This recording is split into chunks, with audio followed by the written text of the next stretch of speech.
So tell us about your college dropout. Okay.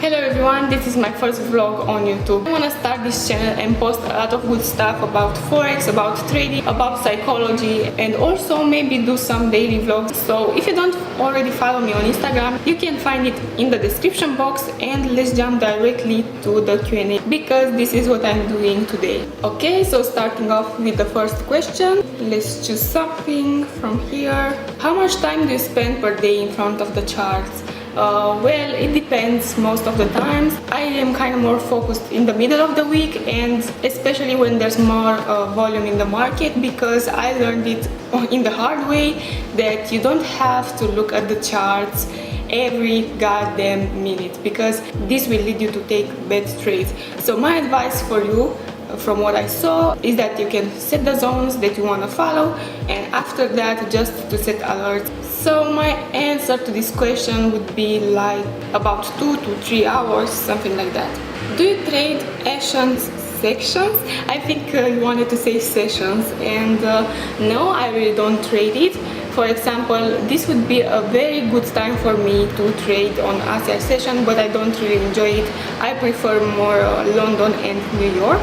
When did you start trading? I mean, at what age? So this was 3 years ago, so I was like 19, 20 years old. That's when I started to look at the Forex market, and also to learn from marketers, from YouTube. I don't know, it wasn't good at all, but it was just my start. And after that I had some luck to discover some good things over the internet and pay some mentors in order for me to understand better the concept. Okay, so which broker do you recommend? Actually, I don't have the opportunity to choose my broker on my funded accounts, but when I use my live account, I use it on IC Market, and if you want to check the broker, I'll leave the link below. Okay, the next question is kind of funny. Was it ever too much to handle when you started seeing your own success? What did you do? Actually, not really. I don't consider myself a successful person yet, because I have more things to achieve in the future. I treat trading like any other job. I make a living out of it, so yeah, it's like a job, but it gives you freedom to, I don't know, travel, and also to not work as many days and as many hours as a normal 9 to 5. I think that when I started to earn more money out of it, I was a little bit more stressed. Not a question, but your hair looks pretty cool with aqua color. Actually, thank you, but I can't really say that I enjoy it. That's why I tied it right here, because yeah, I had a little bit of an accident. When I jumped in the pool, the chlorine from the pool just damaged my hair and made it look green. I don't know, never happened to me before, so I don't really know what I'm going to do right now, maybe dye it again. So yeah, some tips on swing trading. I can say that the way that I trade includes somehow swing trading, but not in the way that you see it usually. So in the first place, I'm not a person that will keep the trades overnight, not at all. And second of all, I kind of take trades from the zones that swing traders take trades to, but I have also the freedom and the ability to take trades inside those zones that they are looking for. So because I'm a day trader and I do a little bit of swing trading mixed with day trading, I can't really give you any tip. What broker are you using? Is the broker that my funded account had. How much does you have to pay as tax as a Forex trader? Well, in my country it's 10%, and yeah, that's what I do. Retail versus smart money concept, and why? Well, that's a funny one also, because when I first started trading and I first started learning from YouTube videos and so on, there were a lot, and I don't exaggerate, there were a lot of retail traders offering free materials on the internet. I kind of learned it in the hard way that strategy is not really good. I mean, personally, I don't know a lot of good traders doing retail. I think only 1 or 2 that do it good. And let's speak now a little bit about smart money concept. I discovered it after the retail strategy, and at first it was kind of good. Also, I had some gaps inside of my theory, and I didn't understand really how it was supposed to work. And after that, I kind of adapted it to my style, and also I added some confluences to my trade. Even if I use smart money concept theory, I added multiple things inside of it, and I created a way to trade for myself. And it's not only smart money concept right here. It's more about how you think of a trade, how you see the market, how you observe the higher time frame narrative, how you take the entries, what's your risk reward, how much is your stop loss, and so on. So it's not only about that, but yeah, I use supply and demand, I use order blocks, and so on. If you could use one indicator to your trading style, which one would you consider? Well, at the moment I don't use any indicators, and I don't think I will use them soon, because it's not useful for the way I trade. I trade based on what I see on the chart, on the naked chart, so there's no need for any indicator. And also I gotta tell you that a lot of indicators behave really slow, so it's not very accurate to trade based on indicators, and that is my honest opinion. And if your opinion is different, it's totally fine, because everyone should adapt in their own trading style. What is one solid advice you would give to a trader that is just starting out? I have multiple advice for people who are just starting, and the first one is to not mix every strategy that you see on the internet like I did before, because it costed me a lot of time. I wouldn't say a lot of money, because I traded on demo at first, but yeah, it's not very good to start with multiple strategies. It will take you more months in advance just to learn a lot of things that don't mix together, and it will be a mess in your head and you won't trade correctly. An advice that I can give you instead is to only follow one or two good mentors that use similar strategies and similar way of trading, and just to learn from them. Because if you see that they are good, you want to learn from them. You don't want to learn what they are doing from others. This is a wrong concept. And also I want to say that you have to give yourself time. I mean, I know that today on the social media you see some fast success, fast cars, nice watches, and all of these things, but these things do not come easy. You have to understand that those people, and I'm not speaking of the marketers, because they are a different breed right here, they are not Forex traders.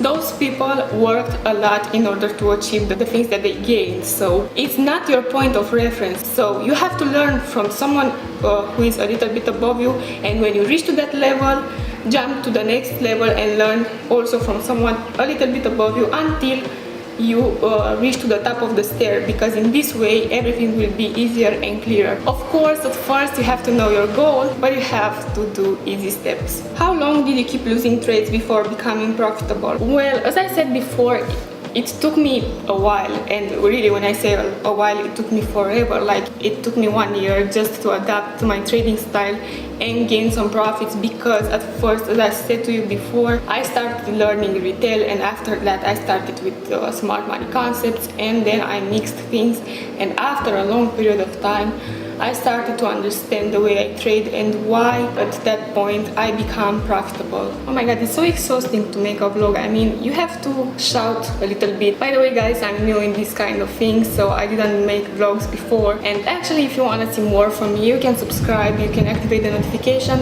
and also you can give me a like, because that will mean a lot to me. So it's better to know that someone is watching your videos and enjoys them, and in this way you have the energy to do more of them. So jumping to the next questions. Are you still FTMO trader? Yes, I am an FTMO trader, and I recommend FTMO for everyone who wants to start being funded, because I think that is the most serious company out there. I want to search for new opportunities for funding companies, but for now I'm just searching for them because I'm not sure. I've been scammed before, and I don't want to leave that again, because you know that a lot of funding companies nowadays are just scams, and they can't maintain their business. So yeah, you will be just scammed in the end. Do you check the prices when you shop? I knew, weird question. Yeah, it's a weird one, because I don't know. First of all, I'm not a billionaire, I'm a normal human being. I just make some money, and I have the freedom to travel and do the things that I like at a young age, but that doesn't mean that I'm a billionaire and I don't have to look at the price. And I'm pretty sure that billionaires may look at the prices too, you know. So yeah, also I think that this is a trader's thing, because you gotta remember that you have to buy low and sell high. So yeah, it's the same thing in life. Talk about the struggles you had when you started trading, your actual strategy, especially the psychology part. The first thing that really upset me a lot was the fact that I had FOMO and I watched the chart all day and took trades without considering the higher time frame narrative. I don't know, I was using smart money concept in a wrong way, and I know that a lot of people still do that, and that's why they claim that the strategy doesn't work.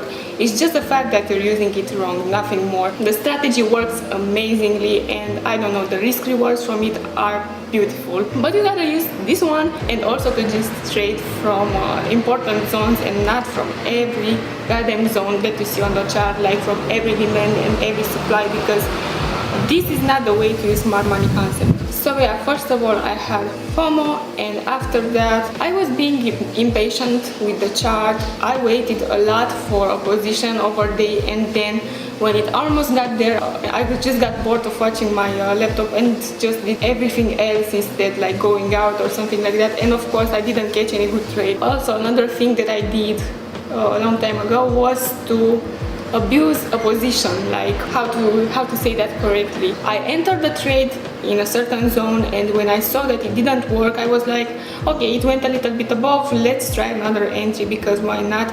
I really want to go in that way. And this is not how Forex works, because even if you want your trade to go in the direction, it's not necessarily the real direction of the market.